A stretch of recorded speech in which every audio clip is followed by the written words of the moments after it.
ಪೌರಾಣಿಕ ನಾಟಕಗಳು ಈ ಕಾಲಘಟ್ಟದಲ್ಲಿ ನಶಿಸಿ ಹೋಗ್ತಿದ್ದು ಸಮಾಜ ಮೌಲ್ಯವನ್ನು ಕಾಪಾಡುವ ನಿಟ್ಟಿನಲ್ಲಿ ಪೌರಾಣಿಕ ನಾಟಕಗಳನ್ನು ಹೆಚ್ಚೆಚ್ಚು ನಡೆಸಬೇಕಿದೆ ಎಂದು ಶಾಸಕ ಬಿಎನ್ ರವಿಕುಮಾರ್ ತಿಳಿಸಿದರು. ಶಿಡ್ಲಘಟ್ಟ ತಾಲೂಕಿನ ಪಲ್ಲಿಚೇರ್ಲು ಗ್ರಾಮ ಪಂಚಾಯಿತಿಯ ಸದ್ದಹಳ್ಳಿ ಗ್ರಾಮದಲ್ಲಿ ಶ್ರೀ ಆಂಜನೇಯ ಕೃಪಾ ಪೋಷಿತ ನಾಟಕ ಮಂಡಳಿಯ ಯುವಕರ ಬಳಗದಿಂದ ಆಯೋಜಿಸಿದ್ದ ದಾನ ವೀರ ಶೂರ ಕರ್ಣ ಎಂಬ ತೆಲುಗು ಪೌರಾಣಿಕ ನಾಟಕದ ಕಾರ್ಯಕ್ರಮದಲ್ಲಿ ಪಾಲ್ಗೊಂಡು ಕಲಾವಿದರನ್ನ ಉದ್ದೇಶಿಸಿ ಮಾತನಾಡಿದರು. ದ್ವಾಪರ ಯುಗದಲ್ಲಿ ನಡೆದ ಮಹಾಭಾರತದ ಇತಿಹಾಸವನ್ನ ದಾನ ವೀರ ಶೂರ ಕರ್ಣ ಎಂಬ ನಾಟಕವನ್ನ ಈ ಗ್ರಾಮದ ಯುವಕರು ಹಿರಿಯರು ಎಲ್ಲ ಸೇರಿ ಆಯೋಜನೆ ಮಾಡಲಾಗಿದೆ. ಈ ಕ್ಷೇತ್ರದ ಜನತೆ ನನ್ನ ನಂಬಿ ಮತದಾನ ಮಾಡಿದ್ದೀರಿ.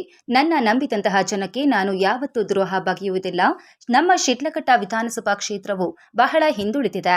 ಆರ್ಥಿಕವಾಗಿ, ಶೈಕ್ಷಣಿಕವಾಗಿ ಎಲ್ಲಾ ರೀತಿಯಿಂದಲೂ ಬಹಳ ಹಿಂದೆ ಉಳಿದಿದೆ. ಸರ್ಕಾರದಿಂದ ಬರುವ ಯೋಜನೆಗಳನ್ನು ಕಟ್ಟ ಕಡೆಯ ವ್ಯಕ್ತಿಗೂ ತಲುಪಿಸುವ ಪ್ರಾಮಾಣಿಕ ಪ್ರಯತ್ನ ನಾನು ಮಾಡುತ್ತೇನೆ ಎಂದರು. ಈ ಸಂದರ್ಭದಲ್ಲಿ ಪಿಎಲ್ಡಿ ಬ್ಯಾಂಕ್ ಅಧ್ಯಕ್ಷ ಬಂಕ್ ಮುನಿಯಪ್ಪ, ತಾಲೂಕು ಪಂಚಾಯಿತಿ ಮಾಜಿ ಅಧ್ಯಕ್ಷರಾದ ತಾದೂರು ರಘು, ಲಕ್ಷ್ಮೀನಾರಾಯಣ ರೆಡ್ಡಿ, ಪಲ್ಲಿಚೇರ್ಲು ಗ್ರಾಮ ಪಂಚಾಯಿತಿ ಸದಸ್ಯರಾದ B R Prabhakar Reddy, Ravichandran, Ganesh, K M Muniyappa, K S Devaraj, Adinarayanaswamy, Harish, Gangadhar, Channakrishna, Jagadish, Narasimhappa, Dogranayakanahalli, Venkategowda, Binnamangala, Narasimhappa, Saddahalli, Rajinikanth ಹಾಗೂ ಸಾರ್ವಜನಿಕರು ಹಾಜರಿದ್ದರು. ವರದಿ ಚಿಕ್ಕತೀಕಹಳ್ಳಿ ಡಿ ಶಿವಕುಮಾರ್.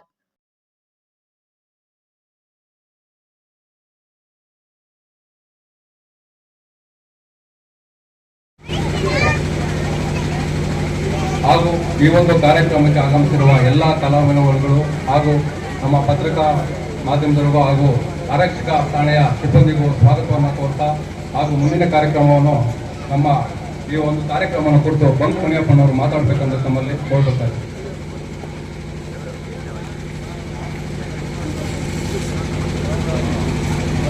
ಸದ್ದಹಳ್ಳಿ ಗ್ರಾಮದ ಆಂಜನೇಯ ಸ್ವಾಮಿ ಕೃಪಾ ಪೋಷಿತ ನಾಟಕ ಮಂಡಳಿಯ ಎಲ್ಲ ಕಲಾಭಿಮಾನಿಗಳೇ,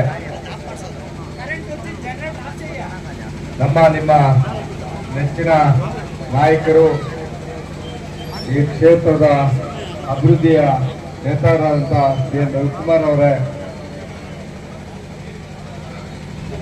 ಮಾಜಿ ಜಿಲ್ಲಾ ಪಂಚಾಯತಿ ಸದಸ್ಯರಂತ ತನುಜಾರಗು ಅವರೇ, ಮರಳ್ಳಿ ಗ್ರಾಮದ ಗ್ರಾಮ ಪಂಚಾಯತ್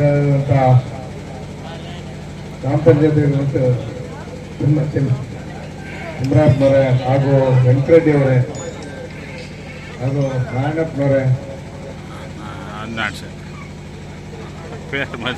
ಆದಿನಾರಾಯಣಪ್ಪನವರೇ, ಆಗ ಎಲ್ಲ ಮುಖಂಡರೇ, ಸದ್ದಹಳ್ಳಿ ಗ್ರಾಮದ ಕಲಾಭಿಮಾನಿಗಳೇ, ಇವತ್ತು ದಾನ ವೀರ ಶೂರ ಕರ್ಣ, ನಿಜವಾಗಿ ಇದು ಒಂದು ಗ್ರಾಮಗಳಲ್ಲಿ ಕರ್ಣನು ಯಾವ ಥರ ತನ್ನ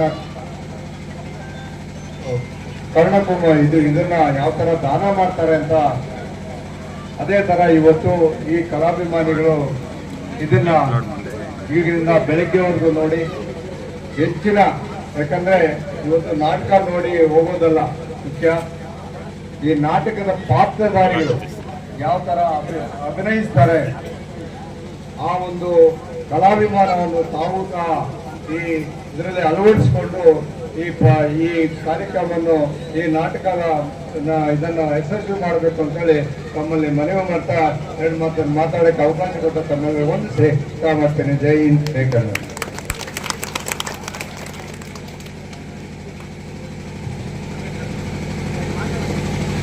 ಮುನಿಯಪ್ಪನವರಿಗೆ ಧನ್ಯವಾದ ತಿಳಿಸುತ್ತಾ ಈಗ ಸಭೆಯನ್ನು ಕುರಿತು ನಮ್ಮ ಜನಪ್ರಿಯ ಶಾಸಕ ರವೀಂದ್ರ ಅವರು ಮಾತಾಡಬೇಕು ಅಂತ ಕೇಳ್ಕೊಳ್ತೇನೆ.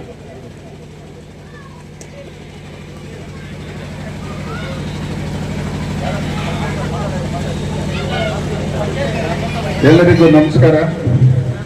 ಸದ್ದಹಳ್ಳಿ ಗ್ರಾಮದ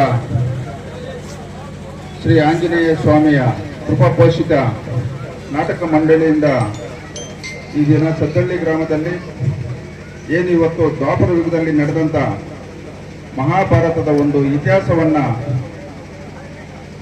ಇವತ್ತು ಈ ಒಂದು ಗ್ರಾಮದಲ್ಲಿ ದಾನ ವೀರ ಶೂರ ಕರ್ಣ ಎಂಬ ನಾಟಕವನ್ನ ಈ ಗ್ರಾಮದ ಎಲ್ಲ ನನ್ನ ಸ್ನೇಹಿತರು ಹಿರಿಯರು ಎಲ್ಲರೂ ಸೇರಿ ಇವತ್ತು ಈ ಒಂದು ನಾಟಕವನ್ನು ಆಯೋಜನೆ ಮಾಡಿದ್ದೀವಿ.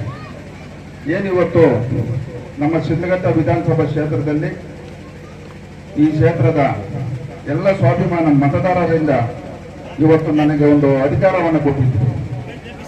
ಈ ಒಂದು ಅಧಿಕಾರ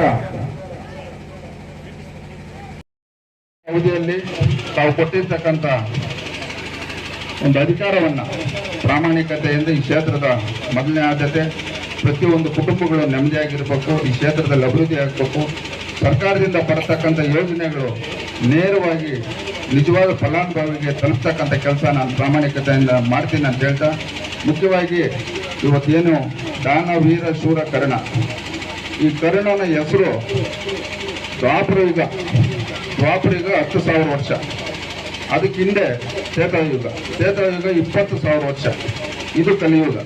ಈ ಕಲಿಯುಗ 5,000 ವರ್ಷ. ಈ 5,000 ವರ್ಷದಲ್ಲಿ ಈಗಾಗಲೇ 2025 ವರ್ಷ ಮುಗಿದ ಬಂದಿದೆ. ಒಬ್ಬ ವ್ಯಕ್ತಿ ಹುಟ್ಟು ಖಚಿತ, ಸಾವು ಖಚಿತ, ಅದರ ಮಧ್ಯೆ ಇರ್ತಕ್ಕಂಥ ಸಮಯದಲ್ಲಿ ಅವ್ರು ಮಾಡ್ತಕ್ಕಂಥದ್ದೇ ಶಾಶ್ವತ. ಇದಕ್ಕೆ ಕಾರಣ ದಾನವೀರ ಶೂರ ಕರ್ಣ. ಈ ಕರ್ಣನ ಹೆಸರು ಇವತ್ತು ಈ ಕಲಿಯುಗದಲ್ಲಿ ಸಾರ್ತಾ ಇದ್ದಾರೆ. ಅವ್ರಿಗೆಲ್ರಿಗೂ ಒಳ್ಳೆಯದಾಗಲಿ. ಈ ಒಂದು ನಾಟಕವನ್ನು ನೋಡಲು ಬಂದಿರತಕ್ಕಂಥ ಎಲ್ಲ ಕಲಾಭಿಮಾನಿಗೆ ಒಳ್ಳೆಯದಾಗಲಿ ಅಂತ ಹೇಳ್ತಾ, ಈ ನಾಟಕವನ್ನು ಆಯೋಜನೆ ಮಾಡಿರ್ತಕ್ಕಂಥ ನಮ್ಮ ಎಲ್ಲ ಮುಖಂಡರು, ನನ್ನ ಸ್ನೇಹಿತರಿಗೂ ಒಳ್ಳೆಯದಾಗಲಿ ಅಂತ ಹೇಳ್ತಾ, ಮುಂದೆ ವರ್ಷವೂ ಸಹ ಈ ಗ್ರಾಮದಲ್ಲಿ ಇದೇ ರೀತಿ ನೀವು ಈ ಒಂದು ನಾಟಕವನ್ನು ಆಯೋಜನೆ ಮಾಡಬೇಕು. ಆ ಒಂದು ಸಮಯದಲ್ಲಿ ನಾವು ಬಂದಾಗ ಅವ್ರೇನು ನನಗೆ ಅಧಿಕಾರ ಕೊಟ್ಟಿದ್ದೀರೋ ಆ ಅಧಿಕಾರ ಸದುಪಯೋಗ ಆಗ್ತದೆ ಅನ್ನೋ ಮಾತನ್ನು ಮುಂದಿನ ಕಾರ್ಯಕ್ರಮದಲ್ಲಿ ನಾನು ಹೇಳ್ತೀನಿ ಅಂತ ಹೇಳ್ತಾ, ಈ ಒಂದು ಕಾರ್ಯಕ್ರಮದಲ್ಲಿ ಭಾಗವಹಿಸಲು ಅವಕಾಶ ಮಾಡಿಕೊಟ್ಟಂತ ಎಲ್ರಿಗೂ ಹೊಂದುತ್ತಾ ನನ್ನ ಮಾತು ಮುಗಿಸ್ತಾ ಇದ್ದೀನಿ. ಜೈ ಹಿಂದ್, ಜೈ ಶ್ರೀ ಕೃಷ್ಣ ಪರಮಾತ್ಮ. ನಾನು ಏನು ಕೊಟ್ಟಿದ್ದೀನಿ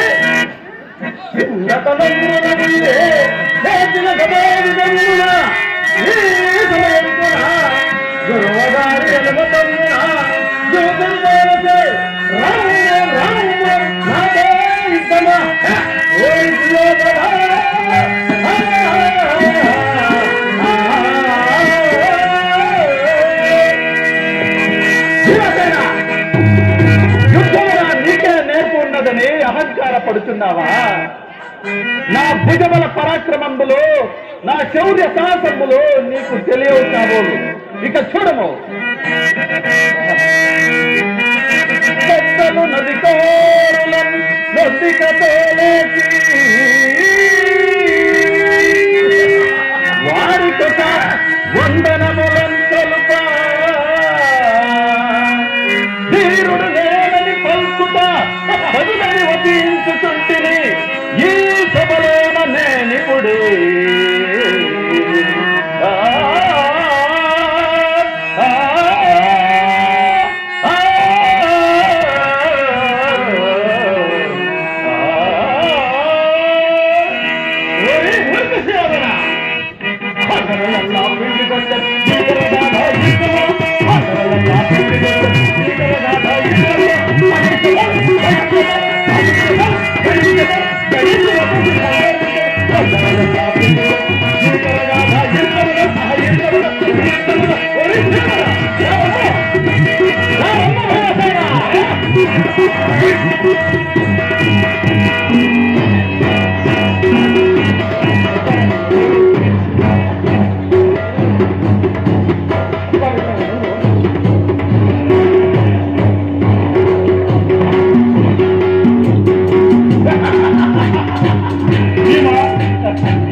మీరు 20 సరిసమానమే కలుగుతండి.